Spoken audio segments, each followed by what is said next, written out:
Raymond, Joyce County Extension Agent here in Dublin, Lawrence County, and you just serve so many people throughout the year, Raymond. You talk about getting phone calls every day, and of course you're always welcome to phone calls, welcome questions. That's what the University of Georgia Extension office is here for, isn't That's it? right. We do, phone calls, text, emails, we do programs. Earlier, January through March, we were doing our farmer production meetings where we bring in specialists to give us the most updated information of what's coming up for this year and kind of a review of last year. We wrap that up. We're doing some homeowner programs at the library every fourth Thursday of the month. We're doing that, working with the library for homeowner programs. We've got a program coming up this month on hydrangeas. That'll be at 5:30 at the library on the 27th, I believe it is, whatever the fourth Thursday is there. Yeah, you talk about a beautiful flower, but temperate, I guess you'd say. You got to put it in the right spot like so many things. Right. You do. The hydrangeas, they like the shade. There's so many different types of hydrangeas now, other than just the typical pink and blue that you and I, the big leaf ones. Yeah. There are others now that are available that some are repeat bloomers throughout the summer, and then there's some that, are white in color. And a little bit of difference knowing when to prune, not to prune on some of those that way. Yeah, if you want to look for a good example of hydrangeas and how well they do, you come along First Baptist Church, right under those huge live oaks. Right. Man, when they come on and they just seem to last all. Of course, they're watered, they're irrigated. Right, they're so irrigated. That pays off, but that morning sun that they get and then shaded, and you see so many people this time of year who will do it, and we've all fallen prey to it. Not you, Raymond, I know. Right, okay. A lot of us have fallen prey to, it's beautiful plant, I'm going to put it here. And then the sun just bakes it, and it's like, what happened? Right. Same thing with kind of knockouts. You see people put them in the shade, and I think they're really made for the sun. They are, right. It's an expensive lesson to learn sometime with plants. It is, and sadly, again, if you're not sure where it should go, ask wherever you purchase at, they can help you. The other is, again, read the tag. Most of them have tags that will tell you where to put them. Yeah. The other is contact us or go online to our website and look at the information there that you see there. Yeah. So it's a important. Great website, a lot of information. Yeah, a lot of information. Of course, again, they pick up the phone and call you. Hey, we look at this time of year and people are having to start to get out in the yard. They're having to start to cut a little bit of grass and things. And doggone, the weeds are showing up everywhere. Right. And so there's some things that we can do right now to help our yard, isn't there? Well, right now, again, we're going to probably see some winter damage from the freeze that we had at Christmas, between Christmas and New Year's. Yeah. We're also going to see some, again, with these late frosts. A lot of the lawns had greened up, and then we got burnt back. So again, the biggest thing is be patient with it. Don't rush, as far as your fertilizing on it and things like that. But as far as your weeds, if they're already blooming and pretty much gone, you can mow it. There are some, just simply mow it, and that will take care of a lot of them because they're going to die in a few months anyway, the winter weeds. The other option is that you can get a 3-way or a 4-way herbicide that you can get at a local garden center and broadcast out to help control weeds, particularly like dandelions and some of the big stuff that way. The other is, again, kind of hold off on fertilizing until, May or late April of this month, late April, early May. Wait until it gets completely warm and that ground gets good and warm and the grass is greening, and then put it on there because you don't want to rush it.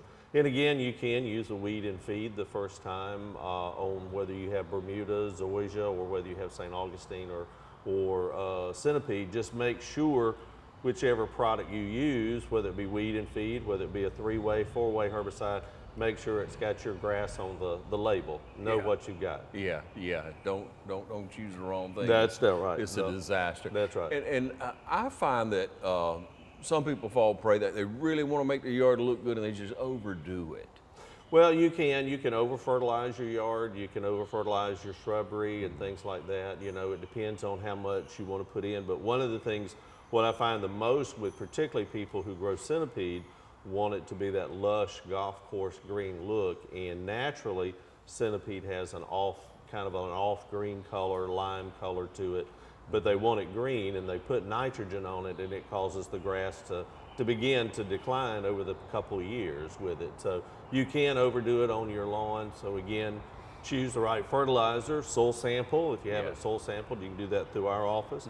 The other is, again, mow at the correct height, know what your grass is and mow at the correct height, and mow often. And again, don't overwater. A lot of people who have sprinkler systems, automatic systems, tend to overwater with it. I tell people they want to see the water rather than, and again, a lot of times the grass will do better with less water than what they see. Sometimes I think they want their neighbors to see that they've got a sprinkler system, and you really don't want to do that. You don't want to overwater. And you don't want to over-fertilize grasses. Now, if you got Bermuda grass, for example, you can pump a lot of nitrogen or put a lot of nitrogen on Bermuda grass like you see on ball fields or athletic fields to make it grow, and it will tolerate it, but you're just going to have to mow more. Right. The more you fertilize, the more you mow. Right.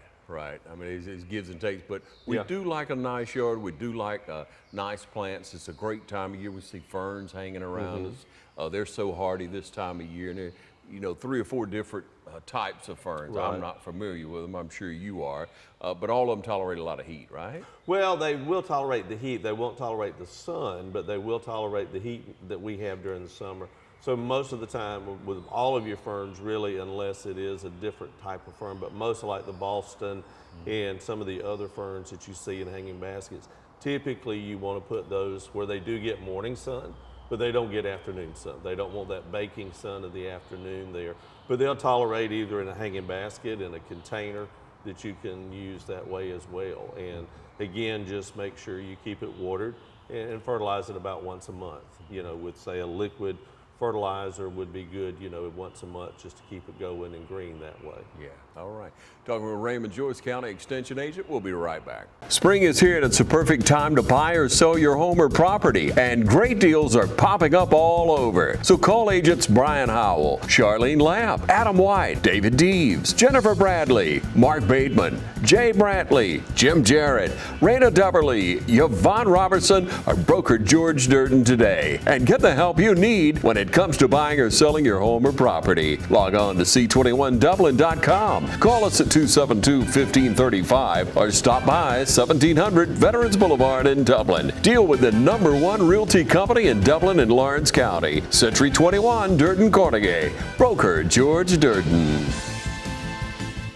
It's planting season at Roach Farm and Garden. Plant your fruit trees now. Roach Farm and Garden has fruit trees as low as $32.99. Blueberry bushes, winter veggies, even have some seed potatoes left. Don't wait for them weeds to come up. Spray now for them summer weeds. Soil test, soil test, soil test. Bring your results by and we will get you exactly what you need. From lime to fertilizer and all the weed prevention. Roach Farm and Garden will carry it all. If you priced eggs lately, Roach Farm and Garden has brooders, pens, waters, and feeders. Roach Farm and Garden has rabbits, chicks coming soon. Go ahead and stock up on feed. At Roach Farm and Garden, we have feed for just about everything. Is hunting season really ever over? The answer is no. Roach Farm and Garden has boss bug feeders, a huge selection of deer feed, salt blocks, and trophy rock. Remember, do it right, do it smart. Roach Farm and Garden, 2 locations, Dublin and Wrightsville. Raymond, springtime's here, and it's a time of new beginnings. We go through Easter, and we think about what that means spiritually to us. And, I know you're a believer. You know the Lord is the Lord, and His creation's so beautiful. And so we say of that, and we think of time that we could spend with the Lord, time we could spend with nature, with His creation. And so I bring that all around to gardening. Home gardening. A lot of people are gardening these days. A lot of people believe in trying to do it naturally, compost and what have you. Some, don't mind putting a little, fertilizer out there, and I guess all things in moderation. Let's talk a little bit about that, about how maybe to establish a garden at home for the family. Well, if you're looking at a vegetable garden for your family, or for a neighborhood or group, there's a lot of groups, churches that are doing gardens, and farmers are doing gardens for just, we have several farmers who put gardens in and just let people come by and pick up what they want. Oh, nice. But all of that, as far as your home garden, one of the things you need to do is choose a site that's sunny, a sunny site. full sun. The soil needs to be well drained. You don't want any standing water or anything like that. You also want to put it near a water source, you know, water faucet, somewhere like that, so you can add additional water if we don't get the rain. The other is, again, you might have to put up some fencing around it for deer and rabbits and things like that that you have. But, you know, also soil test to make sure, again, if it's a new spot or if you haven't done that in a while, figure out if you need any lime. Lime raises the pH up to a point where the plant can take up the nutrients that you put out there. And then the fertilizer, you can go organic. You know, you can use organic-based fertilizers, organic-based pesticides to control diseases and insects, or you can go with just the traditional man-made products that you could use as well, commercial fertilizer products that way. But one of the things again, and you can do that, you don't have to have a big space. You can grow a lot of stuff in a small area. And if you're limited to a area where you can't put a big garden in, a lot of times we think of a garden as just rows and rows and big fields. Right. And so with that, what we can do is if you have a small area, try containers. You know, you can get, you know, as we see here, we see a lot of plants in containers. You can use those same containers to grow tomatoes in or grow squash in. You can use buckets, 5-gallon buckets that you can drill holes in the side and use good potting mix that you can buy. And you can grow those in small locations. And one of the things that you can do intensively is that when one thing finishes, let's say if you're growing snap beans this time of year, when they finish, pull those out and immediately put something back in there. And so you're constantly having something there. And think about how your family, are you going to give it away? Are you going to preserve it? We do offer through extension. We have a lot of publications, videos and all that are available that show you how to preserve what you grow, whether it be freezing or canning. You know, we can show, those are videos and available. Susan Moore, who is with our office, does that area of the freezing, preserving, and those type things like that are available. And that way you have it so you can use it over a period of years. Yeah. So a novice wants to just start gardening. Right. And it's important to succeed. Yes. So that you continue to try and venture out. What are some basic things you could plant this time of year that probably will give you success? Well, in this month, we could look at, again, with the cooler weather we're still having, you know, you've got your snap beans, your bush type beans, which you could put in, again, small, and they like the cooler nights and all and do real well. Many people will start putting in their tomatoes and squash and all. You know, we always say wait till after Good Friday to do that and get started. Hopefully by then we won't have any more, we generally don't have any more frost in April and May, but typically we can have these little cool spells that come in. Right. But your, again, bush beans, snap beans right now, you could do your, go ahead and look at your tomatoes, your squash, cucumbers, watermelons, all of those type things that you have. Your southern peas, like your black-eyed peas, white acre peas, you may want to wait till later in the month to do it when the ground is really warm with it. But we can start planting those. And again, you can do successive plantings or intensive plantings as those squash, you know, fade away, put some new ones in.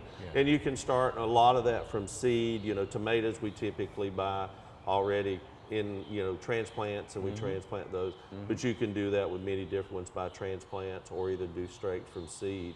One of the things that frustrates people, I think, with vegetable gardening is the weeding.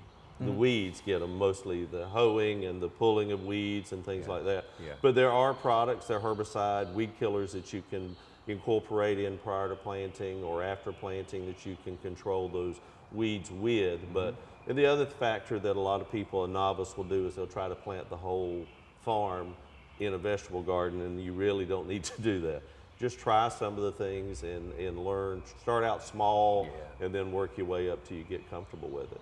Yeah, that's great advice, Raymond. It is so important to succeed at what you do, especially when you're trying a new venture. So if you put a few things out, and the positive part about it is, especially if you have family or whatever age you are, you can exercise from it. Right. It's real therapy. It's a stress release for many people to get out So what you hold right around the plant a little bit, and, Right. and spray outside of that. It's not that difficult to grow a garden, so we'd encourage you to get out. Yeah, to get out, I agree. Get out, try small a little bit, just do it. But again, you were talking about in the first part of this segment about, it does give people a chance to kind of unwind and talk to, if they're a believer, they talk to God. If they don't, they may talk to themselves or talk to the plants, that way. But again, getting that stress out of your life that way. But also, it's a good thing to see. And when you see that first tomato come on and you harvest it, or that first squash come on and you harvest it, and say, I did that, that's a good feeling there. And then if you have too much for you, give it away to someone with that. Or if you got enough, bring it down to the market on Saturdays and sell it. Good idea. Yeah, so you Good got it idea. that way. Always love to get a few fresh vegetables. That's Somebody right. drops That's some by. right. It's a great thing to do for your friends, neighbors, and encourage people. And again, it's great therapy. It's great for family and Right. teaching children to do that. And hey, in today's economy, you may save a few dollars too. Yeah. And you mentioned children, get them involved, whether it be your children, grandchildren, get them involved, get their hands dirty, get playing in that, as the saying goes, get in there and play in the soil and get that feeling, get a little mud on them that way. But, teach them so it continues on down the line and get them interested in it as That's well. right. Yeah. That's right. Hey, we're talking with Raymond, Joyce. Stepping away for a minute. You stay with us. We'll be right back. You've dreamed about the perfect house, a place to call your own, and a place to not only stretch out, but to grow. Auto Owners protects your house because to you, it's home. That's simple human sense. Ask Curry Maffett Insurance in Dublin if Auto Owners make sense for you. Happy to help, man. I was just over there talking to myself anyway. It's March, and that means three things: St. Patrick's Day celebrations, championship basketball, and great deals at Dublin Nissan. With rates as low as 0% on new Nissans and 3.9% on select CPO models, now's the time to save a pot of gold at Dublin Nissan. Pathfinder 0% for 36 months. Frontier 2.99% for 36 months. Congratulations to the Trinity Christian Crusaders and the Wilkinson County Warriors for their state championships.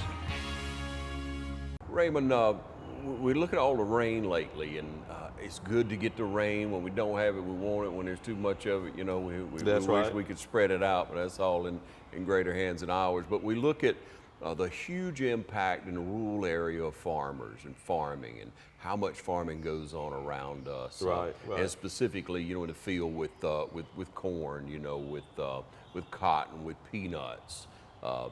In pecan farms, tree farms. So let's look back at the last year, and you kind of let us know how our farmers did here in our community on the different crops. Well, as far as on the crops, last year, 2022, was a good season. I mean, we did had good rain at times, and we had a good crop. And as far as overall crops, the wheat, again, just like right now, the wheat is beginning to head out and will be harvested next month. The cold weather did affect some of it that we had in Christmas time with all of that hard freeze. But overall, it looks good. But last year, 2022, was a good year. I mean, we haven't done all the numbers yet as far as what the value was for what we call the farm gate value, which is the farm gate value is what the farmer receives right there on the farm, or what he or she receives when they take it to market that way. But it was a good year. I mean, corn, we had to irrigate in some cases, a little bit, and we're seeing more farmers install irrigation to help supplement that. There's nothing better than a good rain on the crops, better than irrigation with it. But with that cotton, they continued to harvest cotton right on up into the first part of this year in the county and around us.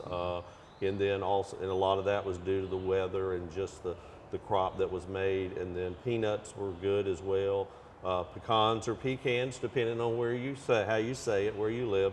It was a good crop as well, although again, prices were not as good. Hopefully this year will be better for everything, but farmers are facing, just like you were talking about saving money on the vegetable garden for homeowners, farmers are facing the same thing. Their inputs, when they go to buy stuff, just like we go to Kroger or to Food Depot or Walmart or wherever we go to buy our groceries at, we're paying more And the farmer, when he or she goes to buy fertilizer, buy seed, all of that has increased. You know, just like your electric bill has gone up when they turn on those irrigation systems, they're paying more.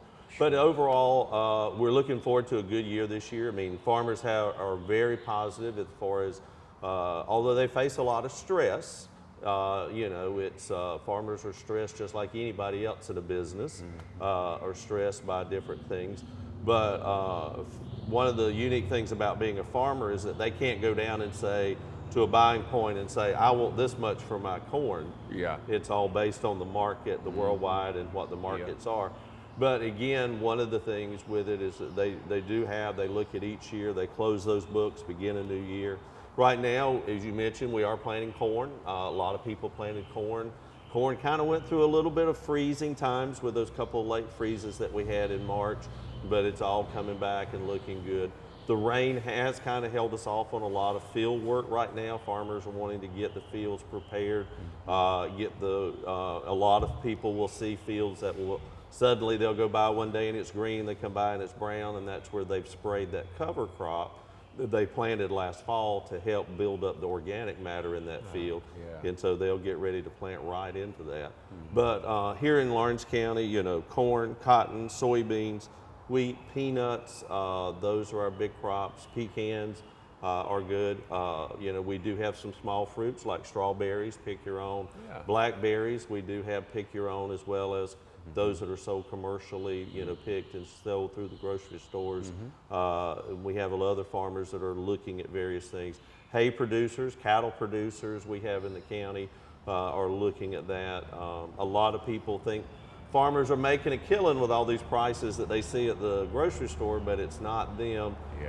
It's all based on what the market is, and then from there. But we're looking forward to a good year. Last year, you know, it was good. The prices were pretty good. We've seen good prices, particularly with corn and soybeans. We've seen good prices with it. Cotton, unfortunately, this year the price is really low, so we'll probably see less cotton planted unless something changes in the next few weeks. And that's a worldwide effect.